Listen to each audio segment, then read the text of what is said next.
자, 그러면 기차 한번 볼게요. 자, 우리나라 기차는 제일 먼저 만들어진 게 1899년입니다. 경인선. 경인선이면 서울하고 인천, 여기서 제일 짧은 기간이었죠. 짧은 부분이었고, 그 다음에 1905년에 경부선, 서울에서 부산까지 이렇게 이어졌습니다. 그리고 1905년에 마산선, 이게 지금 진정역에 있던 그 기찻길이에요. 그러니까 상당히 우리나라에서 빨리 만들어진 게 우리가 지금 가는 진정역입니다. 그러니까 지금부터 지금 1905년에 됐으면 지금 벌써 거의 한 120년 정도 가까이 돼가지고요. 그렇게 오래된 역사를 가진 철도였다. 사실 철도는 우리나라 사람들이 세웠으면 좋을 건데 우리나라 사람들이 안 세웠죠. 왜냐? 다른 나라 사람들이 뭐 때문에 세웠을까요? 자원수탈이죠. 그리고 자기들이 통제를 하려고 하면 빨리빨리 가야죠. 서울에서 부산까지 걸어서 한번 가보세요. 며칠 걸리겠어요? 옛날에 한양 가는데 한 달씩 걸렸다는데 그러면 뭐가 되겠어요? 아무것도 안 되죠. 그런데 기차가 딱 되고 나서 어떻게 됐다? 한 11시간 만에 서울에서 이렇게 오는 거예요. 보세요. 서울에서 인천까지는 1시간 40분. 그 다음에 서울에서 부산까지 11시간. 부산에서 북경까지는 38시간 45분. 이틀 정도면 북경까지도 갔어요. 그게 우리나라가 지금 현재 섬은 아니지만은 대한민국은 섬이에요. 기차만 연결되면 유럽하고 연결되면 엄청나게 우리나라가 큰 변화가 있을 거예요. 지금은 외국에서 수입하는데 전부 다 뭐로 옵니까? 비행기 아니면 배로 와요. 그런데 기차로 짐을 실어 나를 수 있다. 운송비가 엄청나게 줄어듭니다. 그리고 우리나라에서 출발하면 여러분들 아시안 하이웨이로 해가지고 쭉 가면 어디까지 갈 수 있는지 아십니까? 남아프리카 공화국까지 갈 수 있어요. 아프리카 최남단의 케이프타운까지 차를 몰고 갈 수가 있어요. 근데 그 철도의 길이 막힌 게 지금 북한이라는. 그래서 사실 그 전에 노무현 대통령도 그렇고 문재인 대통령도 그렇고 그 길을 뚫으려고 상당히 노력을 했어요. 기찻길을 뚫으려고. 근데 결국은 못 뚫었죠. 우리 뭐 조사단 가고 그랬잖아요. 북한 철도 넓이하고 우리나라 철도 넓이하고 달라요. 이 레일의 이 넓이가 달라요. 기차를 한번 타봤는데 전기가 너무 부족해가지고 진짜 천천히 가요. 가다가 서는 경우도 많고. 실제로 기차 위에 사람 올라가는 거 있죠. 북한에서는 그래 하더라고요. 사람 올라가요. 특히 누가 올라가냐면 그 지키는 경찰 같은 사람들이 그 위에 올라가 있어요. 가면서 되게 보는 거예요. 위에 사실 고압선도 있고 해서 위험하거든요. 그런데도 그렇게 하고 있더라고요. 그래서 북한도 고속도로가 없어요. 북한은 거의 없어요. 밑에 포장이 안 돼 있어요. 바닥에. 포장이 안 돼 있고 전등은 딱 한 개 있어요. 백열전구. 제일 중앙에 딱 하나. 이쪽은 이제 중간 지났습니다. 그거 표시밖에 없어요. 그 정도로 없어요. 열악해요. 그런데 북한의 철도는 상당히 많이 깔려 있어요. 그게 뭐냐면 일제시대 때부터 또 전쟁을 하면서 이 수송을 위해서 북한에서는 철도를 많이 만들었어요. 그러면서 이제 그런 철도들이 그 곳곳에 이렇게 깔려 있는 거죠. 그래서 이런 철도가 사실 수탈의 목적으로 우리나라에 만들어졌는데 어떻게 보면 그때는 수탈이었지만은 광복이 되고 나서는 어떻게 됐다? 우리나라의 어떤 이 산업의 원동력으로서 역할을 했다. 여기 보면 뭐 여러 가지 이제 철도하고 관련이 있는 것들이 있는데 뭐 다른 보기 좀 힘들고 있죠. 옆에 표시해 놓은 거 볼게요.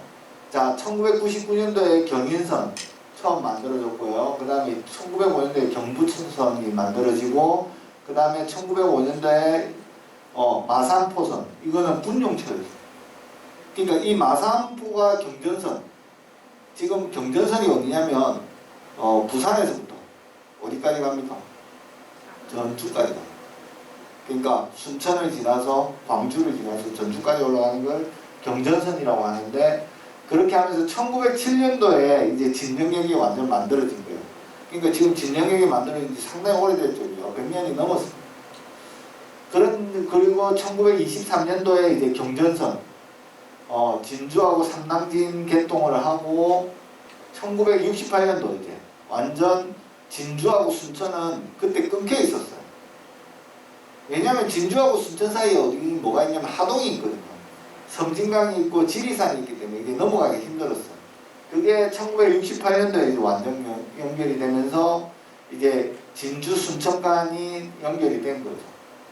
그러다가 이제 2010년도 12월 15일 날 아까 진영역 있죠. 진영역이 이제 폐쇄가 됐어요. 왜냐하면 경전선이 저렇게 KTX 때문에 옆으로 가게 되면서 이게 이제 사라지게 된 거죠. 이게 그 지역의 그 역사입니다. 그래서 이 경전선은 원래는 경상도하고 전라도를 이렇게 연결한다. 그래서 옛날에는 삼남김부터 이렇게 강주에서 이렇게 올라가서 익산, 대전 이렇게 전부 이제 다 연결이 되는 거죠. 그래서 삼남진하고 마산을 제일 먼저 이었고요. 그 다음에 진주, 광주 이렇게 이어가지고 1968년도에 완전 개통이 된 게 바로 이 경전선입니다. 그래서 경전선이란 말은 뭐다? 경상도하고 전라도를 잇는 거다. 그런데 이게 보세요. 예전에는 이 순천하고 여기가 끊겨 있었어요. 끊겨 있었는데 끊겨 있어도 괜찮았던 게 뭐냐면 여기서는 서부 경남에서 나온 곡식들은 싹 모아갖고 어디로 가요? 삼남진으로 해서 부산으로 가서 다시 고가요. 그 다음에 여기서는 이 호남평이 엄청 크잖아요, 그죠? 어디로 갖고 가요? 전부 다 목포로 들고 가. 목포 들고 가가지고 어떻다? 다 일본에 들고 가죠. 그 다음에 위쪽은 어때요? 쭉 들고 가고 옆에 어디로 가요? 군산으로 가요. 그래서 군산 가가지고 싹 다 들고 가요. 또 더 위에 경기도 쪽은 어디로 들고 가요? 인천 가요. 근데 동해안 쪽은 있어요? 동해안은 안 갖고 가요. 없잖아요. 그 산밖에 없는. 그래서 이 곡창지대 쪽에는 전부 다 뭐가 있었다? 철도가 있었어. 그거 수탈해가지고. 그래서 철도는 어떻게 보면 우리나라의 아픔의 역사이기도 합니다. 그래서 이제 마산선이 제일 처음 이렇게 1895년에 이렇게 만들어지게 됐던 거였고, 사실 이거를 우리나라 사람들이 만들려고 했는데 못 만들게 한 거죠. 일본 놈들이. 왜냐면 1905년도면 그때는 우리나라가 뺏기기 전입니다. 그죠? 그래서 그 뺏기기 전이기 때문에 하려고 했었는데 못한 거죠. 그때 하려고 했던 분이 누구냐면 이 박기종 선생님이라는 분이 그걸 한 거예요. 왜냐면 그 전에 1877년도쯤에 뭘 했냐면 일본에 가서 우리가 수신사들이 가가지고 일본에 발전된 모습들을 보는데 거기에서 기차를 본 거예요. 그래서 이분이 그걸 보고 뭘 했다? 아, 우리나라에도 기차를 빨리 놔야 되겠다. 계속해서 일본인들이 방해를 해가지고 이 기차를 못 놓게 한 거죠. 그래서 저거가 놓고 저거가 돈 벌고 저거가 수탈하고 하는데 다 쓰였다. 그래서 이거 기차 풍경인데 근데 한 칸이 있었는데 한 칸에 사람이 한 100명 넘게 타요. 근데 우리는 뭐 엔딩한보다 한 60명, 70명 밖에 안 되는데 그럼 나머지 한 성객 30명은 뭐예요? 일반인들이잖아요. 근데 우리가 가다가 기타 치고 놀면 같이 놀아요. 그분들 뭐 야단 안 치고 요새는 있을 수도 없는 일이지만 그리고 뭐 또 올라갈 때 맥주 한 잔 들고 가잖아요. 그죠? 그러면 올라가다가 어르신들 있으면 먼저 가서 한 잔 드리고 하면 아이고 그래 막 젊은 친구들이 놀아야지 하면서 같이 그냥 올라가면서 이렇게 재밌게 이야기도 하고 어디서 왔는가 이렇게 물어보시면 이야기도 하고 막 그렇게 했었는데 사실 기차가 제일 좋은 게 그거잖아요. 막 돌아다녀도 되잖아요. 다른 거는 돌아다닐 수가 없잖아요. 비행기도 못 돌아다니지 많이 아시죠?